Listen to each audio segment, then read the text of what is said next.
Hello student, my name is Nitin Agarwal और मैं पिछले मोर देन 20 ईयर्स से मैथमेटिक्स पढ़ा रहा हूँ फॉर डिफरेंट कॉम्पिटिटिव एग्ज़ाम्स।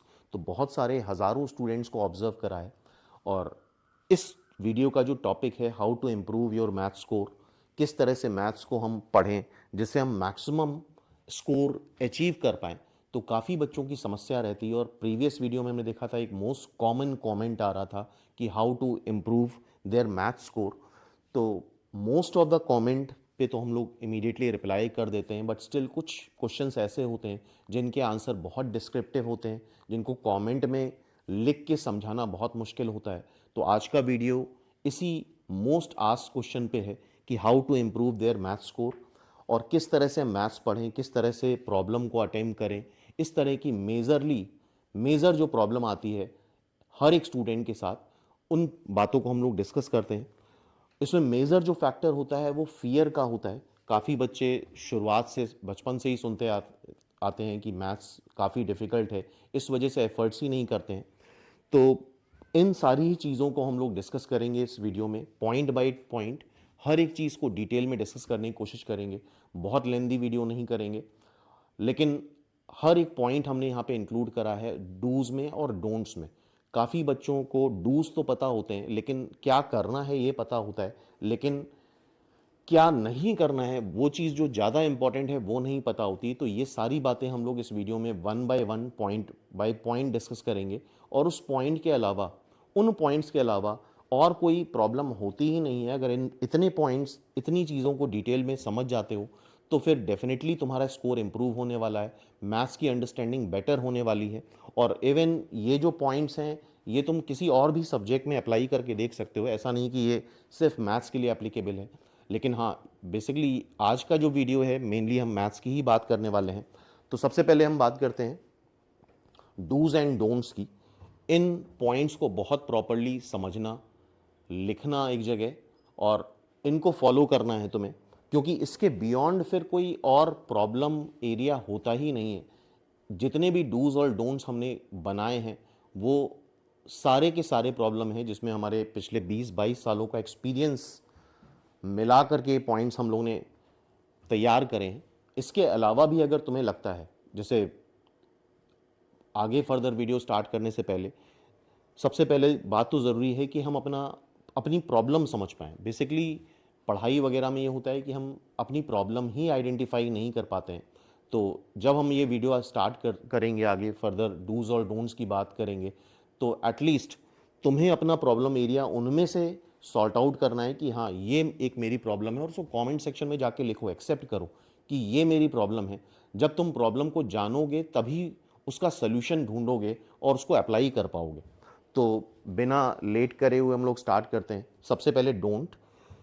तो क्या नहीं करना है लाइफ में, ये बात बहुत इंपॉर्टेंट होती है और अक्सर लोग हमें यही बताते हैं कि ये करो, ये करो, ये करो, इस तरह से पढ़ो, इस तरह से कर लो। काफ़ी लोग या मोस्ट ऑफ द केसेस में तुम्हें डोंट्स के बारे में कोई डिस्कस नहीं करता है कि क्या नहीं करना है पढ़ाई में। मैथ्स में भी ये चीज़ एप्लीकेबल है और इसके अलावा बाकी सब्जेक्ट्स में भी ये चीज़ एप्लीकेबल होगी। और मैथ्स की जहाँ तक बात रही, तो मैथ्स एक ऐसा सब्जेक्ट है जो तुम्हारा पीछा कभी नहीं छोड़ेगा। मैथ्स से तुम कभी नहीं भाग सकते। इवन तुम किसी भी स्ट्रीम में चले जाओ, मैथ्स इंजीनियरिंग में जाते हो, इवन मेडिकल स्ट्रीम में भी जाते हो तो फिजिक्स केमिस्ट्री में तुम्हें मैथ्स लगानी होगी, कॉमर्स में मैथ्स है ही, आर्ट साइड में भी जाते हो या इवन कोई भी इंडिया का कॉम्पिटिटिव एग्जाम ले लो, तुम्हें मैथ्स से पीछा कभी नहीं छूट सकता। हर जगह तुम्हें मैथ्स को फेस करना ही पड़ेगा। और इसके अलावा जैसे काफ़ी लोग जो मैथ्स में अच्छे होते हैं, मैथ्स में करना क्या होता है, मैथ्स में बेसिकली थ्योरी बहुत ज़्यादा नहीं होती है। अगर पूरी थ्योरी पढ़ाने पे आए तो हार्डली 15 से 20 दिन के अंदर पूरी थ्योरी पढ़ाई जा सकती है। मेनली हमें फोकस करना होता है प्रॉब्लम सॉल्विंग पे। तो मैथ्स जिनकी अच्छी है तो उनकी प्रॉब्लम सॉल्विंग स्किल्स भी अच्छी है। और अगर प्रॉब्लम सॉल्विंग स्किल अच्छी है तो फर्दर लाइफ में, अगर तुम लाइफ में देखोगे तो life is equal to problem. Life है तो प्रॉब्लम है। तो जिन लोगों की मैथ्स अच्छी है तो उनकी प्रॉब्लम सॉल्विंग स्किल अच्छी होगी, तो लाइफ को फेस करने का उनका नज़रिया भी बेटर होता है, आसान होता है। तो जैसा हमने बताया कि किसी भी फील्ड में पढ़ाई में जाओगे तो तुम्हें मैथ्स फेस करनी ही करनी है, उससे भाग नहीं पाओगे। आज भाग जाओगे कल नहीं भाग सकते। इवन तुम पढ़ाई छोड़ भी दो, किसी बिजनेस में जाते हो तो business is equal to maths. Business अगर समझना है तो मैथ्स समझनी पड़ेगी, बिकॉज मैथ्स ही बिजनेस है और बिजनेस ही मैथ्स है। तो स्टार्ट करते हैं हम लोग डोंट से। तो वन बाय वन एक कॉपी उठाओ और ये पॉइंट सारे नोट करो। Avoid too much study metal, ये एक बहुत बड़ी समस्या है, इसको बहुत गंभीरता से बहुत सीरियसली सुनना। जैसे आज से 10-15 साल पहले यूट्यूब चैनल नहीं होता था प्रॉपरली, इतना स्टडी मेटल नहीं था। आज की डेट में इतना ज़्यादा स्टडी मेटल है। तुम एक टॉपिक सर्च करोगे, सपोज कोई भी, फॉर एग्जांपल कोई भी टॉपिक का नाम सोच लो, कोऑर्डिनेट ज्योमेट्री या स्ट्रेट लाइन, तो तुम्हें हज़ारों वीडियो मिल जाएंगे, हज़ारों पीडीएफ मिल जाएंगी। तो सबसे पहला पॉइंट इस बात को नोट कर लो कि बहुत लिमिटेड पढ़ाई करनी है, आखिरी तक। बच्चे, काफ़ी बच्चे मेरी बात से रिलेट कर रहे होंगे, तो हम चाहेंगे कि वो लोग आके कमेंट में एक्सेप्ट करें कि ये प्रॉब्लम आ रही है। जब तुम एक्सेप्ट करोगे खुले मन से, तब तुम उस प्रॉब्लम को सॉल्व कर पाओगे। तो तुम्हें अगर ऐसी प्रॉब्लम है तो कमेंट सेक्शन में जाके तुम कमेंट में लिखो कि हाँ, हमें ये प्रॉब्लम आ रही है, ये सेम प्रॉब्लम हम फेस कर रहे हैं, और उसका सोल्यूशन क्या है, उस बात को हम लोग डिस्कस करते हैं। तो जैसा हमने बोला कि आज से 10-15 साल पहले, 20 साल पहले यूट्यूब वगैरह कुछ एग्जिस्ट नहीं करता था, लिमिटेड स्टडी मेटेरियल होता था, लिमिटेड बुक्स होती थी, उसको बच्चे सॉल्व करते थे। आज की डेट में होता क्या है कि स्टूडेंट, चाहे वो सीरियस हो या नॉन सीरियस हो, आखिरी तक वीडियो वीडियो ही देखते रहता है। एग्ज़ाम में जब 15-20 दिन बचे हैं तो वन शॉट वीडियो देखना स्टार्ट कर देता है, 6 महीने बचे हैं तो डिटेल में वीडियो देखता है, आखिरी तक कंक्लूड नहीं कर पाता है। तो किसी एक सोर्स पे रिलाई करना है, बहुत ज़्यादा थाउजेंड ऑफ सोर्स पे रिलाई नहीं करना है। ये एक बहुत बड़ी प्रॉब्लम हो गई आज की डेट में, क्योंकि इन्फाइनाइट स्टडी मेटेरियल है। इन्फाइनाइट स्टडी मेटेरियल का फ़ायदा भी होता है लेकिन नुकसान ज़्यादा है, इसीलिए एक एक ही चैनल पे या लिमिटेड स्टडी मेटेरियल पे ही फोकस करना है। अदरवाइज तुम कंफ्यूज हो जाओगे, आखिरी तक तुम्हारा रिवीजन नहीं हो पाएगा।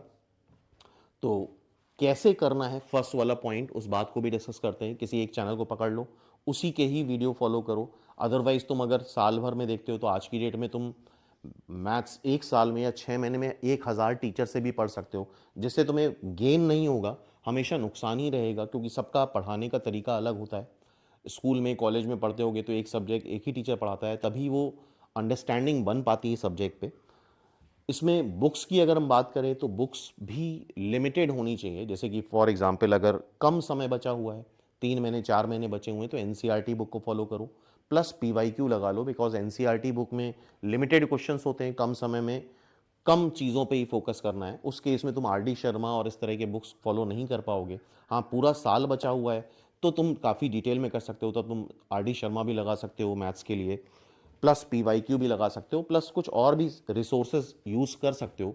बट स्टिल ऐसा ना हो कि तुम दिन भर बस यूट्यूब में वीडियो ही देखते जा रहे हो। अगर देख भी रहे हो तो मैथ्स सुनने से नहीं आएगी, मैथ्स देखने से नहीं आएगी, मैथ्स करने से आएगी। अगर वीडियो देख रहे हो तो प्रॉपरली उसके नोट्स बनाओ, साथ में प्रॉब्लम सॉल्व करो और फिर से उसको रिवाइज करो फर्दर। बार बार एक ही चैप्टर के 100 वीडियो देखने में तुम्हारा नुकसान होगा, टाइम वेस्ट होगा और कुछ भी नहीं।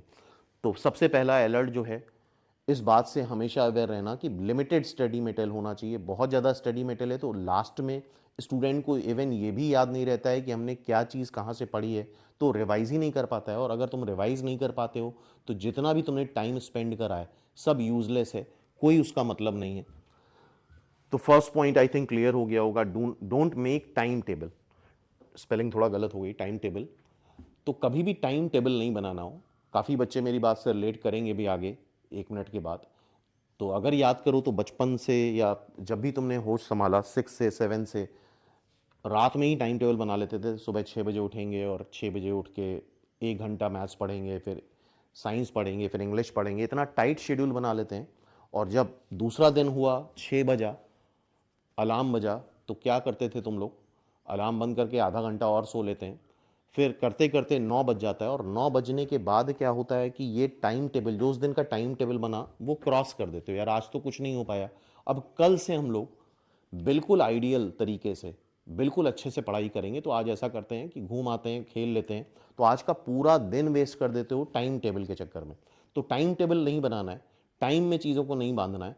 टास्क टेबल बना लो, जैसे कि एक दिन भर का टास्क टेबल बना लो, उसको टाइम में मत बांधो कि फॉर एग्जांपल हमें बाइनोमियल थ्योरम की फर्स्ट एक्सरसाइज के 40 क्वेश्चंस करने हैं, या जो भी सब्जेक्ट है, कंप्यूटर है, इंग्लिश है, वट कुछ भी सब्जेक्ट है, उसका एक टास्क टेबल बना लो। उसमें तुम अपने पर्सनल काम भी लिख सकते हो, उसको टाइम में मत बांधो। और जो भी काम होता जा रहा है उसको क्रॉस करते जाओ एक एक करके। इवन तुम 2 काम भी क्रॉस करते हो तो उसका बहुत ही पॉजिटिव साइकोलॉजिकल इफेक्ट तुम्हारे दिमाग पे पड़ता है। अगर 2 टास्क तुमने क्रॉस कर दिए तो और मोटिवेट हो गए, फिर थर्ड एंड फोर्थ टास्क भी तुम्हें मन करेगा कि ये पूरा ही काम कर ले। और इवन अगर तुमने 5 टास्क लिखे अपनी टास्क टेबल में और उसमें 3 भी कर लिए तो भी बहुत पॉजिटिव है, बहुत अच्छा है। क्योंकि टाइम टेबल के चक्कर में तो पूरा दिन वेस्ट हो जाता है और कल कल करते करते इमेजिन करो, तुम लोग रिलेट कर रहे हो, कल कल करते करते कितने साल बीत गए, 8-10 साल बीत गए, आज तक आइडियल पढ़ाई स्टार्ट नहीं हो पाई। तो टाइम टेबल से हमेशा दूर रहना, हमेशा टास्क टेबल का यूज़ करो। जो भी एक्सरसाइज करनी है, जो भी प्रॉब्लम करनी है, कुछ भी करना है उसको लिख लो और एक एक काम करते जाओ और काटते जाओ। टाइम में मत बांधो, क्योंकि टाइम में बांधोगे तो वो दिन बर्बाद हो जाएगा और इस तरह से हर दिन रिड्यूस होता जाएगा और आखिरी में फिर कुछ नहीं हो सकता। एग्जाम के 2-3 दिन पहले फिर कुछ भी नहीं किया जा सकता। थर्ड पॉइंट है डोंट रेफर सोल्यूशन फ्रीक्वेंटली। ये भी एक बहुत बड़ी समस्या है आज के इंफॉर्मेशन टेक्नोलॉजी के युग में। आजकल क्या होता है, इस बात को भी तुम लोग रिलेट कर सकते हो कि एक क्वेश्चन पढ़ा हमने, नहीं समझ में आया या समझ में आया जो भी है, या कम समझ में आया, गूगल माइक खोला, गूगल माइक में बोल दिया, 1 सेकंड में उसका सोल्यूशन सामने आ जाता है। और सोल्यूशन सामने आ जाता है, देख लेते हैं हम लोग और आगे बढ़ जाते हैं। इसको हम बोलते हैं नेगेटिव स्टडीज। इससे बेटर है कि तुम मत पढ़ो, ये नेगेटिव स्टडीज़ है। अगर तुम इस तरह से पढ़ाई करोगे तो गारंटीड है, अगर आज आज जब तुमने कुछ नहीं पढ़ा है, आज तुम एग्ज़ाम दो, तुम्हारी बेटर रैंक आएगी। तुम साल भर बाद एग्ज़ाम दोगे, तुम्हारी बहुत ख़राब रैंक आएगी। और ये बच्चे नहीं समझ पाते हैं, उनको लगता है हमने साल भर तो बहुत मेहनत करी, बट स्टिल जो रिज़ल्ट आ रहा है या जो हमारा आउटपुट है, जो हम सीख रहे हैं, वो नल है, नेगेटिव की तरफ जा रहा है। तो ये नेगेटिव स्टडीज़ हैं। मैथ्स अगर तुम सोल्यूशन देख के सीखते हो तो कोई मतलब नहीं उसका।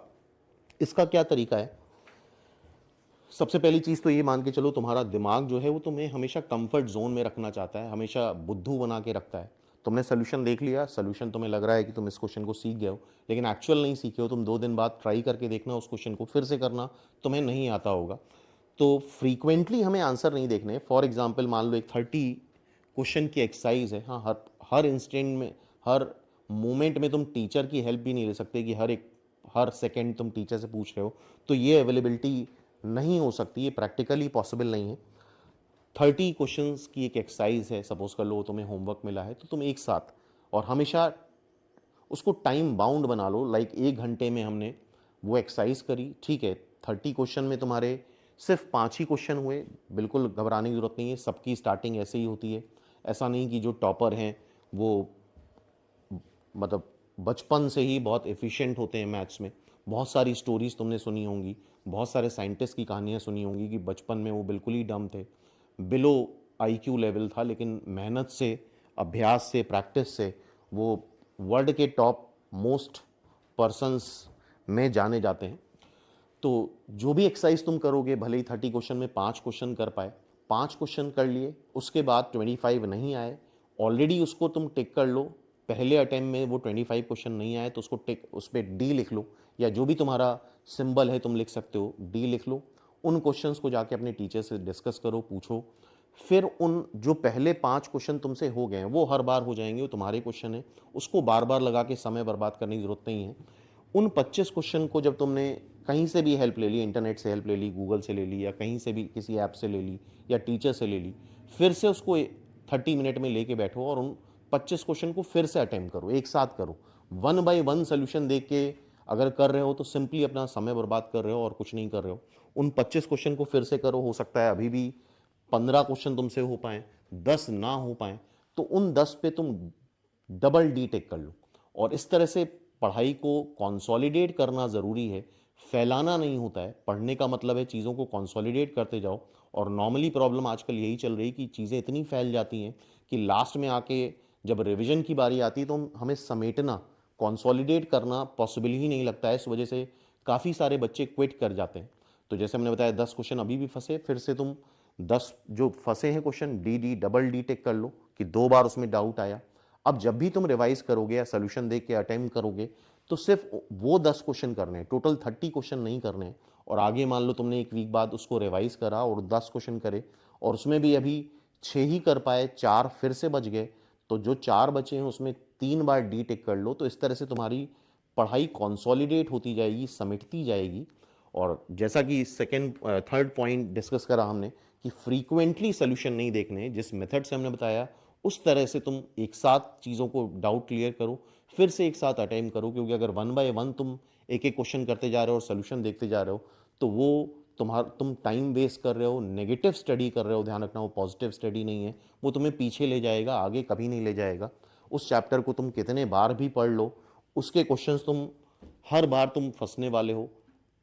इस हफ्ते हमने पूरे पूरे हफ्ते क्वाड्रेटिक पढ़ी, महीने बर्बाद करेंगे तो फिर से वही स्टेज होगी जो आज है, तो ये पूरा ओवरऑल तुम्हारी इफिशिएंसी वेस्ट हो रही है। ठीक है, तो आई होप ये बात समझ रहे होगे। इसके अलावा भी इससे रिलेटेड अगर तुम्हें कुछ डाउट है तो कमेंट सेक्शन में जाके 100% पूछो, बिल्कुल तुम्हें रिप्लाई मिलेगा। नेवर अवॉइड न्यूमेरिकल कैलकुलेशन, ये एक पॉइंट बहुत इंपॉर्टेंट है। जब भी कोई क्वेश्चन आसान होता है या कुछ ऐसी चीज़, जैसे हम लोग ग्रेजुएशन लेवल पे हैं या 11th-12th लेवल पे हैं, तो कुछ मल्टीप्लाई करने को आ गया 2 डिजिट को 2 डिजिट नंबर से, तो लगता है यार ये काम तो हो ही जाएगा, या उस काम को करते समय हम आउट ऑफ फोकस हो जाते हैं, तो वहीं पे सिली मिस्टेक होती है। सिली मिस्टेक ईजी जगह होती है, कभी भी डिफ़िकल्ट सिचुएशन में, डिफ़िकल्ट प्रॉब्लम में सिली मिस्टेक नहीं होती है, क्योंकि वहाँ पे हमारा फोकस ज़्यादा होता है। और ये एक बहुत बड़ी प्रॉब्लम है। फोकस को हमें जब आसान काम करें तो हमें, खासतौर से एग्ज़ाम में, खासतौर से टेस्ट में, मॉक में, आसान चीज़ों पे ज़्यादा फोकस करो। जब भी कोई न्यूमेरिकल कैलकुलेशन आए या आसान चीज़ आए तो अपना फोकस उतना ही बढ़ा लो जितना हम लोग डिफ़िकल्ट प्रॉब्लम को करने पे फोकस कर रहे थे। बिकॉज 99% केस में यहीं पे प्रॉब्लम आती है, बिकॉज पूरे साल भर हमें लगता है कि यार न्यूमेरिकल कैलकुलेशन तो हो ही जाएंगे, और एग्ज़ाम में क्या होता है, हम वहीं फंसते हैं।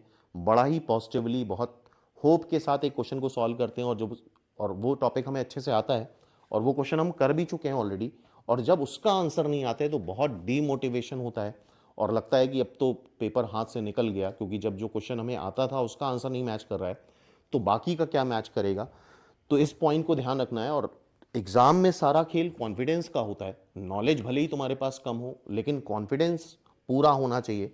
कई बच्चे ऐसे देखे हैं हमने, 60% सिलेबस करके भी बहुत अच्छी रैंक ले आते हैं। कई बच्चे ऐसे भी देखे हैं हमने, इनिशियली जो यहाँ पे एडमिशन लेते हैं उनको कुछ भी नहीं आता था, लेकिन कंसिस्टेंसी से, डिसिप्लिन से आज की डेट में वो मतलब डिफरेंट कॉम्पिटिटिव एग्जाम में अंडर 10 भी रैंक लेके आए हैं। All over India under 10 rank आई है आज की डेट में। गूगल, माइक्रोसॉफ्ट जैसी कंपनीज में वर्क कर रहे हैं, करोड़ों के पैकेज में वर्क कर रहे हैं। और कई ऐसे भी स्टूडेंट हैं जो जो जब एडमिशन लेते हैं उनको बहुत आता है, बहुत अच्छे लेवल पे, एक बहुत अच्छा आईक्यू लेवल था, लेकिन स्टिल उन्होंने डिसिप्लिन और इनकंसिस्टेंसी या बातों को नहीं माना और वो सेलेक्ट भी नहीं हो पाए। तो इस पर डिपेंड नहीं करता है कि तुम्हारा लेवल क्या है।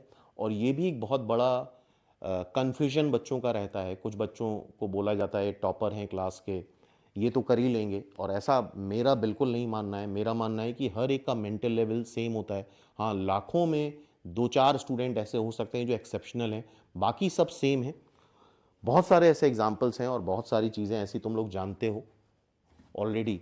तो सबका मेंटल लेवल सेम है। सिर्फ चीज़ डिफर किससे करती है? कंसिस्टेंसी से, डिसिप्लिन से, और उन चीज़ों को जो तुम कर रहे हो उसकी प्रॉपर प्लानिंग के साथ कर रहे हो कि नहीं कर रहे हो, कि रैंडम वे में कर रहे हो, तो इससे डिफरेंस आता है। तो सिंपल चीज़ों, इसका मतलब ये हुआ फोर्थ पॉइंट का कि सिंपल चीज़ों में और ज़्यादा फोकस करना है। ठीक है, खासतौर से न्यूमेरिकल कैलकुलेशन में ये नहीं सोचना कि यार ये तो हो ही जाएगा, वही नहीं होता है। बाकी चीज़ें, डिफ़िकल्ट चीज़ें एग्जाम में हो जाती हैं, लेकिन आसान चीज़ों में फंस जाते हो। फिफ्थ पॉइंट क्या है? Don't spend too much time on a single problem. ये भी एक बहुत इंपॉर्टेंट पॉइंट है। कई बार स्टूडेंट, देखा है, कोई एक प्रॉब्लम इनिशियली जब बैठते हैं, कोई एक प्रॉब्लम लेके 1 घंटा बैठे हैं, 1 घंटा सोच रहे हैं, तो ये प्रैक्टिकली जिसको हम बोलना चाहेंगे यार ये इम्पॉसिबल है, तुम्हारे पास इतनी नॉलेज है ही नहीं। इवन हम खुद की बात करें, हम 22 सालों से मैथ्स पढ़ा रहे हैं, मेरे पास इतनी नॉलेज नहीं है कि एक पर्टिकुलर क्वेश्चन को लेके 1 घंटा बैठें और 1 घंटा उस क्वेश्चन के बारे में सोचें। इसके लिए तुम्हारा डोमेन बहुत होना चाहिए, और मैथ्स में इतनी थ्योरी होती ही नहीं है कि तुम 1 घंटा उस क्वेश्चन के बारे में सोचो। एक्चुअल में तुम कुछ और कर रहे होते हो, तुम कुछ और सोच रहे होते हो, तुम्हारे दिमाग में कुछ और चल रहा होता है, कुछ मूवी चल रही होती है, कोई फ्रेंड चल रहा होता है, कोई गाना सॉन्ग चल रहा होता है, कुछ भी, या घर परिवार की कुछ बातें चल रही होती हैं। बेसिकली तुम टाइम बर्बाद कर रहे हो। तुम क्वेश्चन डेस्क पे बैठे तो हो, दिख तो रहा है कि तुम पढ़ रहे हो, लेकिन तुम्हारा दिमाग कहीं और है। तो मेरा ये मानना है किसी भी मैथ्स के क्वेश्चन को या कोई भी सब्जेक्ट है उसके क्वेश्चन को करने हम बैठते हैं तो मैक्सिमम टू मैक्सिमम 5 मिनट लग सकता है। 5 मिनट में अगर वो आना है तो आ जाएगा, नहीं आना है तो फिर तुम उसको लेके 5 दिन बैठे रहो तो भी वो नहीं आ सकता है। तो अननेसेसरी टाइम वेस्ट नहीं करना है। ये सिर्फ एक प्रिटेंड करना होता है कि हम एक क्वेश्चन को लेके बैठे हैं, आधे घंटे कर रहे हैं लेकिन नहीं हो रहा है, ये खुद को जबरदस्ती का डीमोटिवेट करना होता है। और तुम इस बात को सीरियसली सोचना, ऑब्जर्व करना, खुद पे ऑब्जर्व करना, क्या ये प्रॉब्लम तुम्हारे साथ होती है, और अगर होती है तो कमेंट सेक्शन में बिल्कुल उसको मेंशन करो, एक्सेप्ट करो। एक्सेप्ट करोगे तभी तुम उसके सोल्यूशन की तरफ बढ़ पाओगे।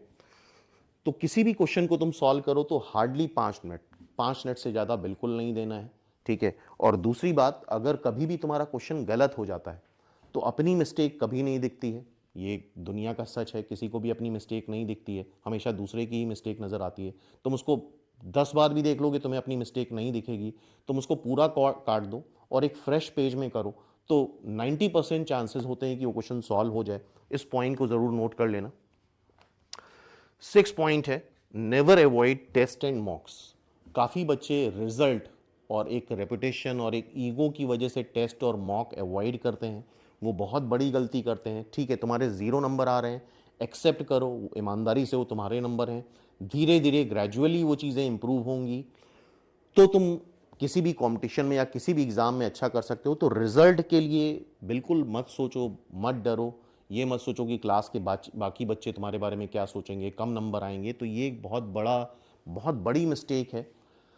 अगर ये मिस्टेक कर रहे हो तो लास्ट में फाइनल तो रिजल्ट आना ही है, तब सबको पता चल जाएगा कि क्या कर रहे थे तुम। तो इस चीज़ से बिल्कुल नहीं भागना है। छोटे छोटे जो टॉपिक वाइज टेस्ट हैं, मॉक टेस्ट हैं, बिल्कुल दो, उसकी प्रॉपर एनालिसिस करो। एटलीस्ट उसमें जो क्वेश्चन आए हैं वो उतने क्वेश्चन सीखो। रिजल्ट से बिल्कुल नहीं डरना है। और ख़ास तौर से ईगो प्रॉब्लम कि कोई क्या सोचेगा, तो आज की डेट में किसी के पास इतना समय नहीं है कि वो तुम्हारे बारे में या तुम्हारे स्कोर के बारे में कुछ सोचेगा। वो तुम्हें ही सोचना है। तो आई होप ये प्रॉब्लम समझ रहे होगे। इस वजह से हर एक टेस्ट, हर एक मॉक बहुत इंपॉर्टेंट होता है। जितना उससे दूर भागोगे उतना ही तुम्हारा फियर, डर जो है वो एग्ज़ाम को लेके बढ़ता जाएगा। और बहुत ज़्यादा डर के साथ एग्ज़ाम देते हो तो ऑब्वियसली रिजल्ट नेगेटिव आना है। किसी भी एग्ज़ाम या किसी भी काम के लिए एक ऑप्टिमम लेवल का प्रेशर तो ज़रूरी है, लेकिन उस ऑप्टिमम लेवल के प्रेशर से ज़्यादा प्रेशर अगर है तो ऑब्वियसली तुम्हारे परफॉर्मेंस पे बहुत नेगेटिव इम्पैक्ट पड़ेगा उसका। तो आई होप ये पॉइंट समझ रहे होगे। तो आज से तुम लोग जो भी टेस्ट हो रहा है, जो भी मॉक हो रहा है कोचिंग में, क्लास में, उनको बिल्कुल फेस करो। ठीक है, पहले मॉक में तुम्हारे 0 नंबर आ रहे हैं, कोई प्रॉब्लम नहीं, तुम उस गलतियों को एक्सेप्ट करो, लिखो एक जगह। नेक्स्ट मॉक में कोशिश करो 1 नंबर आए, 2 नंबर आए, 3 नंबर आए, तो स्टिल अभी टाइम बचा है। अगर हम 5-5% का भी इंप्रूवमेंट करते जाते हैं तो कंपाउंडिंग लगते लगते एग्ज़ाम तक तुम टॉपर बन सकते हो अभी भी, ठीक है। तो आई होप ये डोंट्स सबको समझ में आए होंगे कि डोंट्स क्या है, और ये पॉइंट बहुत इंपॉर्टेंट है। और इसमें अपना प्रॉब्लम एरिया आइडेंटिफाई करो कि तुम्हारा प्रॉब्लम एरिया क्या है। और भी अगर इससे रिलेटेड कुछ प्रॉब्लम्स आ रही हैं तो बिल्कुल फ्रीली तुम कमेंट सेक्शन में जाके पूछो कि ये प्रॉब्लम आ रही है। अगर उसको 1-2-3 लाइन में डिस्क्राइब करा सकता है तो बिल्कुल कर सकते हैं। अदरवाइज अगर कमेंट्स में कोई कॉमन प्रॉब्लम आती है तो जो नेक्स्ट वीडियो होगा हम लोग उस प्रॉब्लम पे बेस्ड कोशिश करेंगे जल्दी से जल्दी पब्लिश करने की। अब आते हैं डूज पे, क्या करना है, इसको हम प्रॉपरली समझते हैं। ये भी बहुत इंपॉर्टेंट है। तो अभी तक हम लोग ने डोंट्स देख लिए, अब हम देखते हैं डूज। तो first, always practice the problem in a given time frame.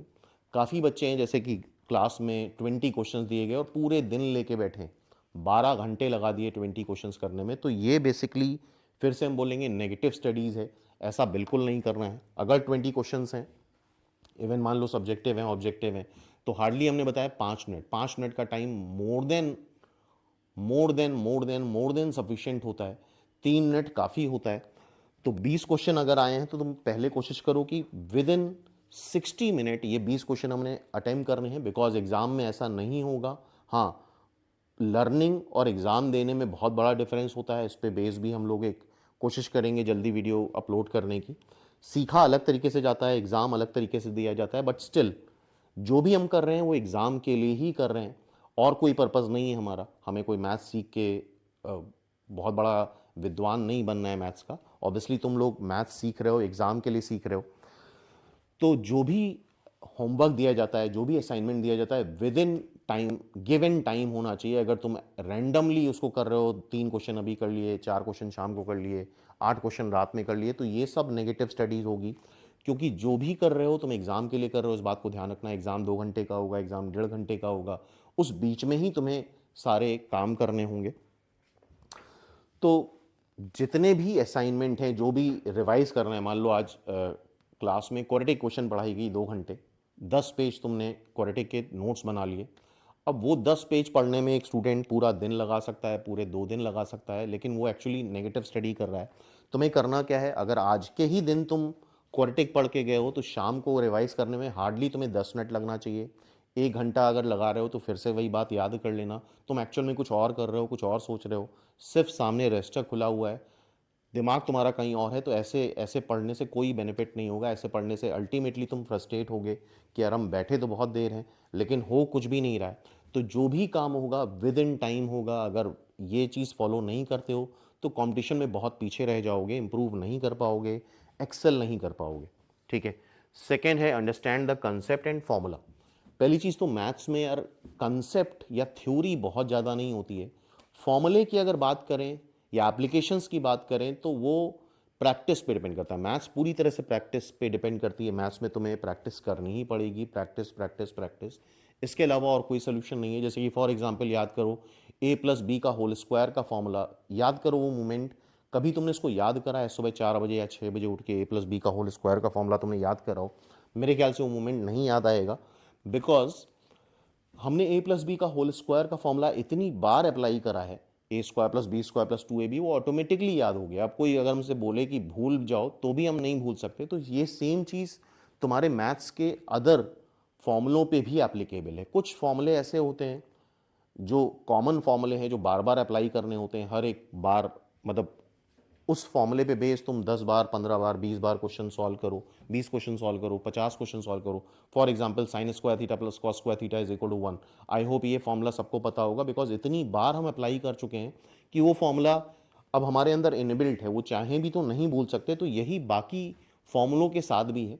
बाकी कुछ कंसेप्ट ऐसे होते हैं ऑब्वियसली, 40, 50, 60, 100 कंसेप्ट ऐसे हो सकते हैं जो रेयर हैं, जो कम यूज़ होते हैं। तो उसके लिए एक अलग से कॉपी बना लो रेयर कंसेप्ट और रेयर फॉर्मूले की, जो एग्जाम के 2 दिन पहले तुम्हें रिवाइज करना है। बाकी जैसे फॉर्मूले, जैसे मैंने बताया sin a+b का formula, sin c + sin d का फॉर्मूला, या ax² + bx + c = 0, Shridharacharya formula, ये सब इतनी बार तुम अप्लाई करते हो, इतने कॉमन होते हैं कि वो तुम्हें याद रहेंगे ही रहेंगे। उसके लिए कोई ज़रूरी नहीं है कि हम सुबह 6 बजे या 4 बजे उठ के याद करें। और ऐसा कोई कंसेप्ट होता भी नहीं कि सुबह 6 बजे और 4 बजे उठ के याद करा जाए। ऑब्वियसली वो चीज़ तुम्हारे दिमाग से हट जाएंगी, रिमूव हो जाएंगी, अगर तुम रेगुलर प्रैक्टिस नहीं कर रहे हो, रेगुलरली रिवाइज नहीं कर रहे हो। तो रटने वाला कंसेप्ट तो कम लग पाता है। हाँ, रटने वाला कंसेप्ट बार बार रटने का मतलब वो तरीका नहीं जो बचपन में सीखा था हम लोगों ने। आपको बार बार रिवाइज करना पड़ेगा उस चीज़ को। तो जैसा हमने बताया, कुछ रेयर फॉर्मूले, रेयर कंसेप्ट हैं, उसके लिए अलग से कॉपी बनाओ जो तुम एग्ज़ाम के 1 हफ्ते पहले देखना स्टार्ट करोगे। बिकॉज कुछ क्वेश्चन पूरी तरह से फॉर्मूला बेस्ड आ जाते हैं और वो रेयर फॉर्मूले होते हैं, जिस वजह से हम लोग वो क्वेश्चन अटेम्प्ट नहीं कर पाते हैं, बिकॉज वो फॉर्मूले हमें याद नहीं रहते। तो कंसेप्ट को बार बार रिवाइज करना है और पूरी तरह से अपने एक क्लास वर्क का रजिस्टर बनाओ। अगर कोचिंग में पढ़ रहे हो, स्कूल में पढ़ रहे हो, कॉलेज में पढ़ रहे हो, या सेल्फ स्टडी कर रहे हो, एक प्रॉपर रजिस्टर होना चाहिए।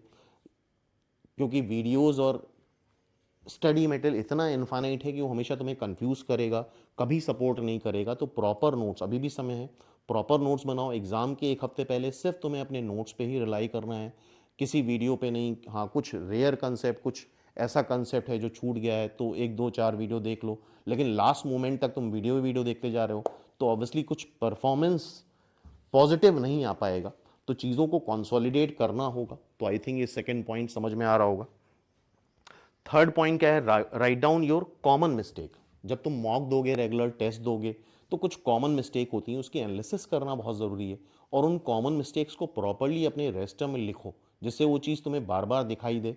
और नेक्स्ट टाइम पे, जैसे कि मान लो कोई सिली मिस्टेक कर रहे हो, कैलकुलेशन मिस्टेक कर रहे हो, तो जैसा कि हमने अभी पहले बताया तुम लोगों को कि जब भी कोई आसान चीज़ आए तो ज़्यादा फोकस करो, फ्री मत हो जाओ। मतलब क्योंकि दिमाग तुरंत तुम्हें फ्री कर देता है, दौड़ के कहीं और चला जाता है और तुम दिमाग कहीं और है, पेन कहीं और काम कर रहा है, तो ऑब्वियसली सिली मिस्टेक होगी ही होगी। और उसकी कॉस्ट ऐसी होती है जो बियर कर पाना बहुत मुश्किल हो जाता है, क्योंकि अगर डिफ़िकल्ट क्वेश्चन छूट जाता है तो उसमें इतना रिग्रेट नहीं होता है, बट कोई आसान चीज़ का आंसर जब नहीं आता है, 4 ऑप्शन तुमने देखे, चारों में तुम्हारा जो तुमने आंसर निकाला वो नहीं आया, तो बहुत ज़्यादा डीमोटिवेशन होता है। तो अपनी कॉमन मिस्टेक्स लिखो, किस तरह की मिस्टेक आ रही है, हम फॉर्मूला भूल जा रहे हैं, या ये चैप्टर, इस चैप्टर में इस सब टॉपिक की चीज़ें हमें बार बार क्वेश्चन आ रहा है और बार बार नहीं कर पा रहे हैं, तो इस मिस्टेक को तुम्हें लिखना पड़ेगा, एक्सेप्ट करना पड़ेगा। अगर उस चीज़ से भागोगे तो ऑब्वियसली उस चीज़ को लास्ट में तुम्हें रियल एग्जाम में फेस करना पड़ेगा। इससे बेटर है कि तुम अभी इमीडिएटली उसको अपने रजिस्टर में लिखो प्रॉपरली, शर्माने की ज़रूरत नहीं है, एक्सेप्ट करो, बोल्ड लेटर में लिखो और उस चीज़ को इम्प्रूव करो और नेक्स्ट मॉक और नेक्स्ट टेस्ट दो, तो ऑब्वियसली तुम्हारा बहुत फ़ायदा होने वाला है। Fourth, solve the same exercise twice. जैसे कि मान लो फॉर एग्जांपल तुम सेल्फ स्टडी कर रहे हो या कोचिंग में पढ़ रहे हो, कोई असाइनमेंट दिया गया, या फॉर एग्जांपल जैसे हम लोग यहाँ पे कराते हैं, हम लोग कोई भी क्वेश्चन सॉल्व कराते हैं या कोई भी एक्सरसाइज कराते हैं, तो यूजुअली जैसे हम यही करते हैं कि 20 क्वेश्चन अगर क्लास में कराए 2 घंटे में, तो बच्चों को क्लास में बोलते हैं कि यही क्वेश्चन तुम विद इन 45 मिनट करो, तो एटलीस्ट कम से कम जो क्वेश्चंस करे हैं वो तो आने चाहिए ना। हर बार ऐसा स्टूडेंट करता है कि यार जो पिछला पढ़ा है वो तो भूल गए, हर बार कुछ नया ट्राई कर रहा है, तो वो क्राइटेरिया नहीं होगा। एटलीस्ट हमने आज जो 20 क्वेश्चन करें वो हमारे कांस्टेंट रहने चाहिए। ऐसा ना हो कि 1 महीने बाद फिर वो 20 क्वेश्चन हमारे लिए नए हो जाएं, तो ये फालतू का हार्डवर्क हो जाएगा, ये स्मार्ट वर्क नहीं है। और आज की डेट है हार्डवर्क प्लस स्मार्ट वर्क। सिर्फ हार्डवर्क से काम नहीं बनेगा कि बार बार बार बार बार बार वही चीज़ तुम रिपीट करते जाओ, 1 महीने बाद फिर तुम जीरो पे आ गए, फिर से स्टार्ट कर रहे हो, तो इससे सिर्फ फ्रस्ट्रेशन होगा, डीमोटिवेशन होगा, पढ़ाई से तुम्हारा सेपरेशन डिस्टेंस बढ़ता जाएगा। और यही एक बहुत कॉमन समस्या होती है, पढ़ाई में मन नहीं लग रहा है बच्चों का, तो बेसिकली वो एफिशिएंटली पढ़ाई नहीं कर पा रहे हैं, एफिशिएंसी को बढ़ा नहीं रहे हैं। पढ़ने का मतलब, पढ़ाई लिखाई का मतलब सिर्फ यही होता है कि तुम्हारी एफिशिएंसी डे बाय डे बढ़े। अगर एफिशिएंसी घट रही है तो इट मीन्स तुम्हारे लिए पढ़ाई यूज़फुल नहीं हो रही है, तुम्हें अपने प्लान और स्ट्रैटेजी पे काम करना पड़ेगा, ठीक है। तो कोई भी एक्सरसाइज अगर करते हो तो एटलीस्ट उसको 2 बार करो और कम टाइम में करो। पहली बार में अगर तुमने 1 घंटे में करा है तो अब तुम कोशिश करो कि हम उसको आधे घंटे में करें, और बिल्कुल होता है, बिल्कुल पॉजिटिवली ट्राई करो, काफ़ी बेनिफिट मिलेगा इससे। नेक्स्ट है learn shortcut and short trick. तो सिर्फ आने से काम नहीं बनेगा, बिकॉज आज की डेट में देख रहे हो इतना ज़्यादा कंपटीशन है, लोग 100 में से 100 बहुत सारे स्टूडेंट लाने लगे हैं। आज के पहले 8-10 साल पहले ऐसा नहीं होता था। तो सिर्फ आने से काम नहीं बनेगा, शॉर्ट ट्रिक शॉर्टकट्स भी पता होने चाहिए। कई क्वेश्चन ऐसे होते हैं जो सीधे वैल्यू रख के आ जाते हैं, अगर हम उसको आधे पेज में सॉल्व करें तो ऑब्वियसली हम पीछे रह जाएंगे। और शॉर्ट ट्रिक शॉर्टकट के बहुत सारे वीडियो ऑलरेडी हमने अपने यूट्यूब चैनल पे अपलोड कर रखे हैं, तो अगर ऐसी कोई शॉर्ट ट्रिक और शॉर्टकट मैथ्स में एग्जिस्ट करते हैं तो ऑब्वियसली वो तुम्हें आने चाहिए। कई सारे शॉर्ट ट्रिक शॉर्टकट ऐसे होते हैं जो फीजिबल नहीं होते हैं, जिसको याद करना मुश्किल है, तो वो चीज़ तुम्हें अपने आप पॉइंट आउट करनी होगी कि यार ये इसमें प्रॉपर मेथड लगाना ज़रूरी है कि ये शॉर्टकट के लिए इतना बड़ा फॉर्मूला याद करें जो हो सकता है फाइनली काम आए या ना आए। तो ये चीज़ें तुम्हें खुद जज करनी होंगी, लेकिन स्टिल बहुत सारे इवन हर एक टॉपिक में कुछ ना कुछ शॉर्टकट होते हैं, कुछ ना कुछ हिट एंड ट्रायल मेथड्स होते हैं। इन सारी चीज़ों को हमने ऑलरेडी प्रीवियस वीडियो में बहुत डिटेल में डिस्कस कर रखा है, तुम बिल्कुल जा करके देखो। प्रीवियस वीडियो में प्लेलिस्ट में सर्च करोगे तुम्हें शॉर्ट ट्रिक शॉर्टकट के बहुत सारे वीडियोस मिल जाएंगे। तो किसी भी कंपटीशन में अगर सक्सेसफुल होना है तो तुम्हें शॉर्ट ट्रिक शॉर्टकट आना ज़रूरी है। Work on your weak area. तो अपने 6 पॉइंट क्या है, वीक एरिया पे काम करना है, ठीक है। जो कई कई बार ऐसा होता है, कुछ चैप्टर हैं जो बच्चों को बहुत अच्छे से आते हैं, उसी को और एक्सेल करते जाते हैं, बहुत आगे तक पहुंचा देते हैं, तो उससे कोई बहुत बड़ा बेनिफिट नहीं होगा।